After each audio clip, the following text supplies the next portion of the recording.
Hello student, तो कैसे हैं आप लोग। थोड़ा सा गैप हो गया, थोड़ा सा डिस्टर्ब हो गया। एग्जाम के टाइम में कुछ दिन तक वीडियो नहीं बना पाया, कुछ पर्सनल रीजन थी, लेकिन दोबारा से रिज्यूम करते हैं, स्टार्ट करते हैं नई ऊर्जा के साथ, नए उत्साह के साथ, ताकि हम अपने एग्जाम को बेटर फील कर सके।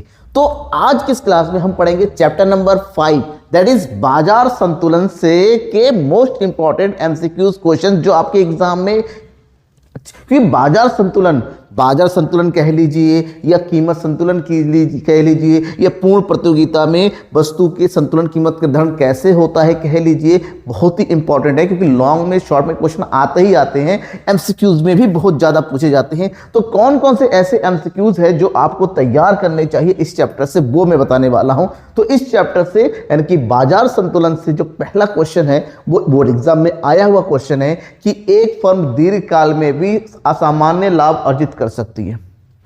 क्योंकि जो फर्म होता है ना, जो फर्म होती है दीर्घकाल की बात करती है, कौन सी फर्म, क्योंकि बाजार के विभिन्न प्रकार है। कौन कौन से बाजार होते हैं? बाजार पूर्ण प्रतियोगिता बाजार है, एकाधिकार बाजार है, ठीक है, एकाधिकारी प्रतियोगिता भी है, अल्पाधिकार भी है। तो आपको यह बताना है कि कौन सी फर्म दीर्घकाल में भी असामान्य लाभ प्राप्त कर सकता है। पूर्ण प्रतियोगिता के अंतर्गत, एकाधिकार के अंतर्गत, एकाधिकारी प्रतियोगिता के अंतर्गत, उपरोक्त सभी किस बाजार के अंतर्गत फर्म को असामान्य का मतलब होता है नॉर्मल जो लाभ होता है वो तो होता ही है, उससे ज्यादा वो अर्जित कर सकता है। और ये स्थिति केवल कब आता है बेटा, ये ध्यान रखिएगा, केवल एकाधिकार की स्थिति में होती है। क्योंकि एकाधिकार वस्तु को कितनी भी कीमत पर अपने हिसाब से बेच सकता है, क्योंकि एकाधिकार की स्थिति में बाजार में केवल एक ही विक्रेता होता है, वो वस्तु की कीमत अपने अकॉर्डिंग तय करता है। तो वस्तु की जो सामान्य कीमत होती है वो उससे ऊपर कीमत वसूल सकता है। तो इसलिए एकाधिकार की स्थिति में ही वो दीर्घकाल में असामान्य लाभ। तो हमारा कौन सा होगा? Option number B is right option. पूर्ण प्रतियोगिता की स्थिति में उद्योग में सभी फर्मों की वस्तुएं कैसी होती हैं? पूर्ण प्रतियोगिता एक ऐसी स्थिति होती है जहां पर पूरे फर्म में केवल एक ही प्रकार की वस्तु होती है, समरूप वस्तुएं होती हैं, उसकी कीमतें भी समान होती है। तो उस स्थिति में क्या होगा? केवल निकटतम प्रतिस्थापन होती हैं। विज्ञापन आधारित निकटतम स्थानापन्न का मतलब होता है कि एक वस्तु की जगह पर दूसरी वस्तु का प्रयोग करना, एक वस्तु की जगह दूसरे वस्तु का प्रयोग करना। जबकि विज्ञापन आधारित विविधीकृत, तो विविधि का मतलब होता है अलग अलग होना, और पूर्ण प्रतियोगिता में तो विज्ञापन होता ही नहीं है। एक दूसरे के पूर्ण प्रतिस्थापक जरूर होती हैं कि एक प्रतिस्थापक मतलब जिसके पास जाइए वही वस्तु होती हैं। तो यहां पर जो राइट ऑप्शन है वो है ऑप्शन नंबर डी। कौन सा ऑप्शन हमारा right? Option number D right होगा, बाकी तीनों गलत है। गठबंधन अल्पाधिकार के अंतर्गत कीमत का प्रायः निर्धारण किया जाता है। कौन? गठबंधन अल्पाधिकार। अल्पाधिकार एक ऐसी स्थिति होती है जहां पर बाजार में बहुत ही कम विक्रेता होते हैं, बहुत फर्म पर होती है, और उन सभी विक्रेता जब आपस में गठबंधन कर लेती हैं, मतलब आपस में वो लोग एक समूह बना लेते हैं, उस स्थिति में वस्तु की कीमत का निर्धारण कौन करता है? उद्योग करता है, फर्म करती है, कीमत नेता द्वारा किया जाता है, इनमें से कोई नहीं। देखिए, जब भी गठबंधन होता है उस गठबंधन अपने में एक नेता चुनता है जो बाजार का सबसे शक्तिशाली फर्म है, जो शक्तिशाली फर्म है, और शक्तिशाली फर्म जो अपनी कीमत तय करती हैं, बाकी लोग भी उसी को फॉलो करते हैं। तो यहां पर आंसर होगा हमारा कीमत नेता के द्वारा, option number C. Question number 4, पूर्ण प्रतियोगिता की स्थिति में, पूर्ण प्रतियोगिता तो समझ में आ गया ना, क्योंकि ऑलरेडी मैंने पढ़ाया हुआ, नहीं पढ़ाया हुआ तो कमेंट बॉक्स में बताइएगा, या फिर आप जाइए डिस्क्रिप्शन में लिख दे रखा है, समष्टि अर्थशास्त्र का भी, व्यष्टि अर्थशास्त्र का भी आप पढ़ सकते हैं क्या होता है। एक फर्म अधिक कीमत वसूलने में सक्षम होती है। पूर्ण प्रतियोगिता में तो वस्तु की समरूप कीमतें होती हैं, समान कीमतें होती हैं, तो ये तो गलत है। एक फर्म एक समान कीमत वसूल करने में सक्षम होती है, ये भी सही है, ठीक है, आगे भी पढ़ना होता है, क्योंकि अब पहले देखिए टिक कर दो, क्योंकि कभी कभी होते सारे सही होते, दो सही होते, कुछ भी हो सकता है आपका। एक फर्म विद्यमान कीमत पर कितनी भी मात्रा बेचने में सक्षम होती है, मतलब कीमतें समान, मात्रा कुछ भी हो सकता है। तो ये भी सही है, ये भी सही है। तो ऑप्शन कौन सा होगा? दोनों, ए और बी दोनों सही है, right option is D. Question number 5, एक ही वस्तु के लिए विभिन्न क्रेताओं से भिन्न भिन्न कीमतें वसूल करना क्या कहते हैं? मतलब वस्तु एक है, वस्तु ए है, खरीदने के लिए 3 लोग गए, खरीदने के लिए बी भी गया, सी भी गया, डी भी किया, तो इन तीनों से ही उस एक वस्तु की अलग अलग कीमत वसूल किया गया, उसको क्या कहते हैं? कीमत विस्तार कहते हैं, कीमत संकुचन कहते हैं, कीमत विभेद कहते हैं, कीमत नियंत्रण। एक ही वस्तु की अलग अलग कीमत का होना उसको कीमत विभेद कहते हैं, प्राइस डाइवर्सिफिकेशन इंग्लिश में बोला जाता है। तो right answer is option number C. Next question 6, यदि एक फर्म का मांग वक्र क्षैतिज सरल रेखा है, यदि एक फर्म का क्षैतिज सरल रेखा है तो इसका मतलब क्या हुआ? क्षैतिज सरल रेखा होने का मतलब होता है मांग रेखा। फर्म प्रचलित कीमत पर कितनी भी मात्रा बेच सकती है? फर्म प्रचलित कीमत पर केवल निर्धारित मात्रा बेच सकती है। भाई कीमत है तो मात्रा तो कुछ भी बेचा सकता है, तो ये ऑप्शन तो ऑलरेडी गलत हो गया। सभी फर्म एक वस्तु की समान मात्रा बेचेंगी, ऐसा बिल्कुल नहीं है। फर्में वस्तु की कितने भी मात्रा बेच सकती हैं, फर्में अपने उत्पाद में विभिन्नता ला सकती हैं। तो ऑप्शन है फर्म प्रचलित कीमत पर कितनी भी मात्रा बेच सकती है। यहां पर चूज करेंगे, right option is A choose करेंगे as a right answer. Next question is उपभोक्ताओं की संख्या में कमी होने पर क्या होता है? भाई उपभोक्ताओं की संख्या कम हो जाएगी तो वस्तु की मांग कम हो जाएगी, सीधी सी बात है। तो क्या होगा? संतुलन कीमत बढ़ जाएगी, संतुलन कीमत घट जाती है, संतुलन कीमत में कोई परिवर्तन नहीं होता है, इनमें से कोई नहीं। समझाता हूं मैं।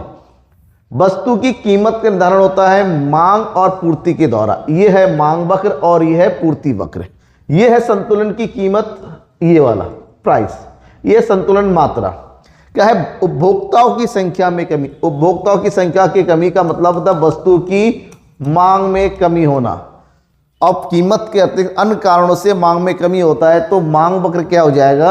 नीचे की ओर खिसक जाएगा, लाइक दिस। ये है नया मांग वक्र D1। तो नए मांग वक्र के बनने से देखिए ये जो पहला था संतुलन पॉइंट, अब बिंदु ये वाला बन गया ये। तो अब देखिए क्या होता है, प्राइस नीचे, मात्रा में भी कम। इसका मतलब होता है यहां पर किसी भी वस्तु की उपभोक्ता के कम होने से उस वस्तु की संतुलन कीमत में क्या हो जाती है? कमी। तो राइट ऑप्शन हम चूज करेंगे, option number A. Question number 8, क्रेताओं की आय निम्न कोटि की वस्तुओं की स्थिति में। अगर वस्तु ये निम्न कोटि की वस्तु मतलब ऐसी वस्तु होती हैं जहां पर उपभोक्ता उसको लगता है कि ये तो क्वालिटी खराब है, और खराब क्वालिटी की वस्तु, जाहिर सी बात है इनकम वाले लोग कम यूज करेंगे। तो कह रहा है क्रेताओं की आय की स्थिति में, क्रेताओं की आय में अगर कमी होती है, होने के कारण क्या होता है? वस्तु की कीमत में मात्रा घट जाती है, संतुलन कीमत और मात्रा। क्रेताओं की आय में कमी होने की स्थिति से क्या होता है? संतुलन कीमत और मात्रा घटेगी, संतुलन कीमत और मात्रा बढ़ेगी, संतुलन कीमत घटेगी और मात्रा बढ़ेगी, और संतुलन कीमत बढ़ेगी और मात्रा घटेगी। ध्यान में ये रखिएगा कि क्रेताओं की आय में अगर कमी होती है तो उस स्थिति में निम्न कोटि वस्तु की मांग जो है बढ़ जाएगी, यानी कि मात्रा बढ़ जाएगी। क्या हो जाएगी? मात्रा बढ़ जाएगी। और इस स्थिति में तो ये है संतुलन कीमत कम हो जाना और मात्रा में, ठीक है। तो यहाँ पर सीधी सी बात है संतुलन कीमत और मात्रा दोनों ही हमारी क्या हो जाएगी? क्वेश्चन नंबर 9, जब मांग और पूर्ति दोनों वक्रों में खिसकाव समानुपात मांग और पूर्ति में वृद्धि को व्यक्त क्या करता है? तब कह रहा है जब मांग और पूर्ति दोनों वक्रों में खिसकाव समान अनुपात में हो, यह है मांग वक्र और यह संतुलन है। कह रहा है मांग, यह है मांग और यह है पूर्ति, दोनों वक्रों में एक समान परिवर्तन हो रहा है, एक ये वाला और एक ये। तो केवल संतुलन कीमत अपरिवर्तित रहती है, केवल संतुलन मात्रा अपरिवर्तित रहती है। संतुलन कीमत अपरिवर्तित रहती है परंतु संतुलन मात्रा घटती है, संतुलन कीमत अपरिवर्तित से मात्रा बढ़ती है। कह रहा है मांग और पूर्ति में वृद्धि, मांग में वृद्धि हो रही है, तो इस स्थिति में संतुलन कीमत जगह पर और मात्रा में क्या हो रही है? वृद्धि हो रही है। तो ऑप्शन क्या है कि यहां पर कीमत में कोई परिवर्तन नहीं होता है लेकिन संतुलन मात्रा में वृद्धि, यानी कि ऑप्शन नंबर कौन सा होगा? डी चूज करेंगे, क्योंकि कीमत में कोई परिवर्तन नहीं होता है लेकिन संतुलन मात्रा जरूर बढ़ जाती है। ऑप्शन नंबर कौन सा हो रहा है? डी। क्वेश्चन नंबर 10, अतिरिक्त मांग की स्थिति में, अतिरिक्त मतलब जब मांग जितना आवश्यक है उससे ज्यादा हो, तो निम्नलिखित कथनों में से कौन सा सही है? बाजार पूर्ति बाजार मांग से कम होती है, संतुलन कीमत संतुलन मात्रा बढ़ेगी मांग में अगर ज्यादा है तो दोनों ए और बी, ना तो ए ना तो बी। देखिए मैं बताता हूं, यह है संतुलन। अतिरिक्त मांग होने का मतलब होता है ये वाला पॉइंट, ठीक है। ये पहला मांग है, ये अतिरिक्त मांग है। इस स्थिति में देखिए क्या हो रहा है, सीधी सी बात है, कोई चीज समझ में नहीं है तो ग्राफ बना लो। तो यहाँ पर प्राइस में वृद्धि हो गई, साथ ही मात्रा में वृद्धि हो गई। संतुलन कीमत और संतुलन मात्रा दोनों ही बढ़ जाती है अतिरिक्त मांग की स्थिति में। तो ऑप्शन कौन सा चूज करेंगे? Option number B. ठीक है, सॉरी यहाँ पर देखिए क्या लिखा हुआ है, बाजार पूर्ति बाजार मांग की तुलना में कम होती है। चलो ठीक है, तो ऑप्शन ए और बी दोनों सही है, यानी कि ऑप्शन चूज करेंगे यहाँ पर सी, क्योंकि पहला ऑप्शन भी सही है, क्योंकि जब मांग ज्यादा है तो पूर्ति तो कम हो गई। ऑप्शन नंबर सी, थोड़ा सा मिस्टेक हो गया, sorry for this. Question number 11, नाशवन वस्तुओं का बाजार पूर्ति वक्र एक खड़ी सीधी रेखा वाई अक्ष के समानांतर होती हैं। मतलब ये है वाई एक्सिस, ठीक है, वाई एक्सिस ये है और ये है हमारी मांग वक्र, इस तरह से समानांतर होती हैं।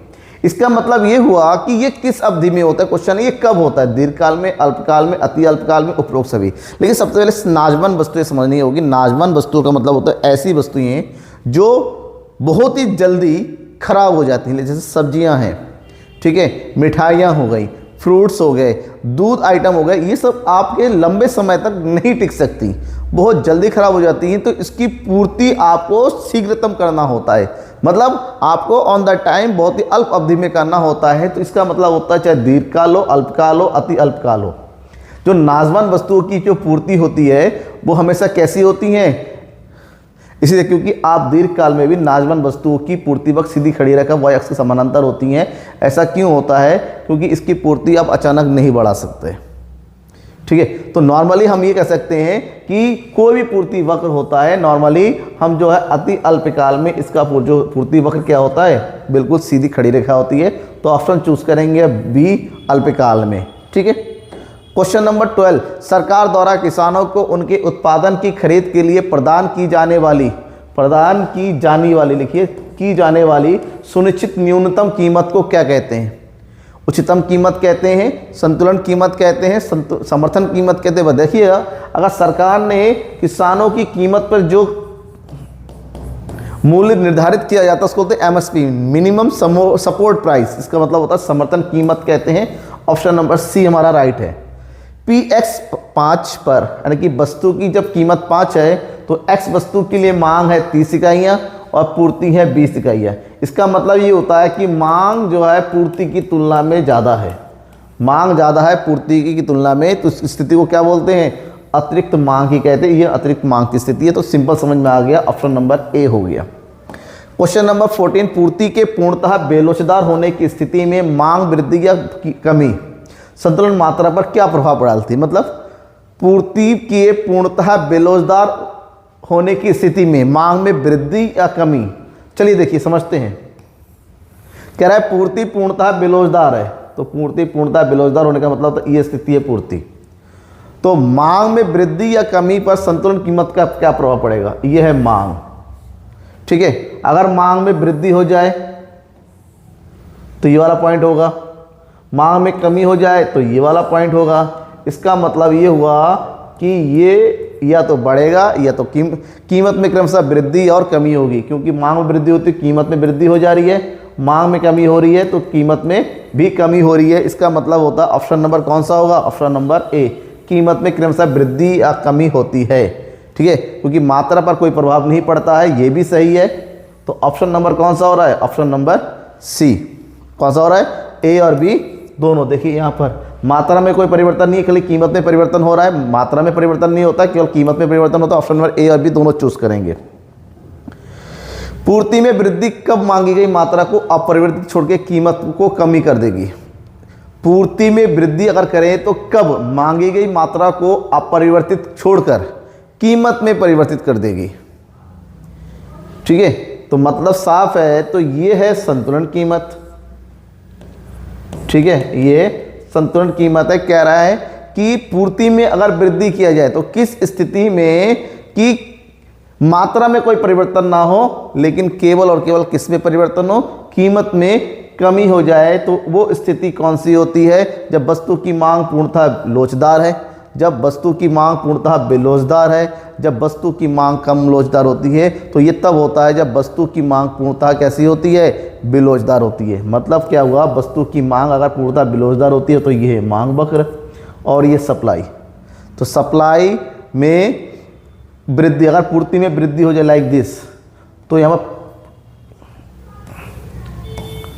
ठीक है, तो केवल कीमत में कमी हो रही है, मात्रा में कोई परिवर्तन नहीं हो रहा है। तो ये तब होता है जब वस्तु की मांग पूर्णतः बेरोजगार हो। Option number B. कोई भी चीज़ ग्राफ के थ्रू समझते हैं तो जल्दी समझ में आता है ना, इसलिए ग्राफ ज़्यादा यूज़ करते हैं हम हमेशा।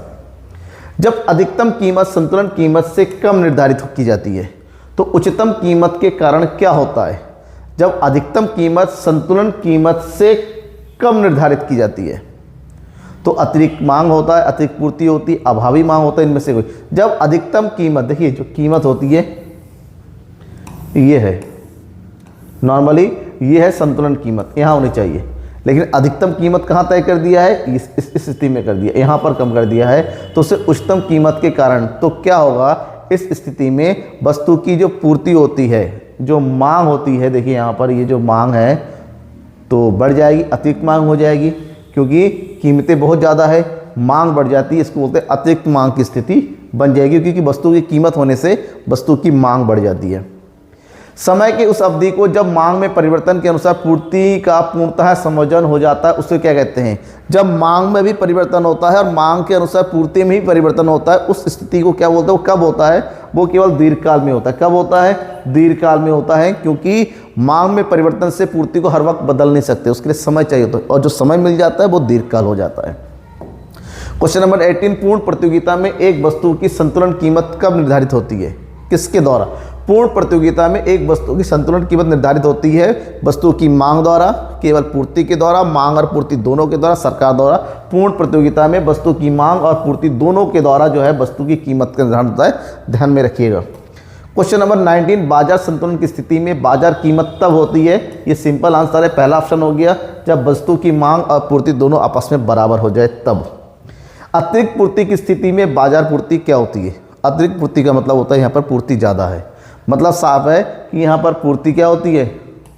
बढ़ती है। Option number A. अतिरिक्त मतलब होती है होता है ज़्यादा।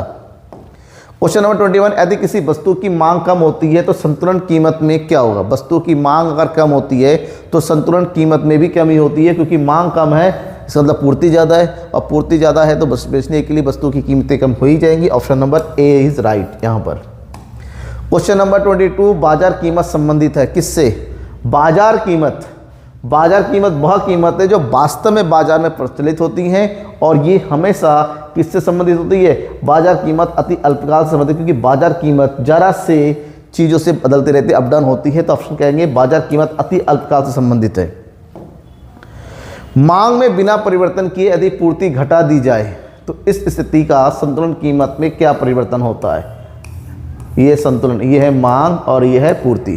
कह रहा है मांग में बिना परिवर्तन किए अगर पूर्ति को कम कर दिया जाए, पूर्ति को कम कर दिया जाए, यहाँ पर आ जाए, तो कीमत पे क्या परिवर्तन है? देखिए ये है पहले की कीमत और ये है फिर कीमत बढ़ गई, और मात्रा में भी क्या हो जाती है? कमी हो जाती है। मतलब साफ है कि यहाँ पर कीमत में कोई परिवर्तन नहीं होगा, कीमत घट जाएगी, कीमत बढ़ जाएगी, तो राइट ऑप्शन है सी। वस्तु की कीमतों में क्या हो जाती है? वृद्धि हो जा रही है।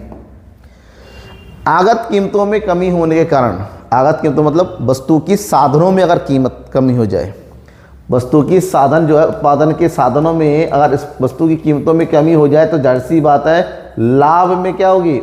वृद्धि हो जाएगी। तो लाभ में वृद्धि होने से वस्तु की पूर्ति में वृद्धि होगी, और जब वस्तु की पूर्ति में वृद्धि होने का मतलब होता है इनफ पूर्ति, सप्लाई है, मांग कम हो जाएगी, तो मांग कम पूर्ति ज़्यादा, मतलब वस्तु की कीमतों में कमी हो जाएगी। इसका मतलब होता है संतुलन कीमत घटेगी और क्या हो जाएगी?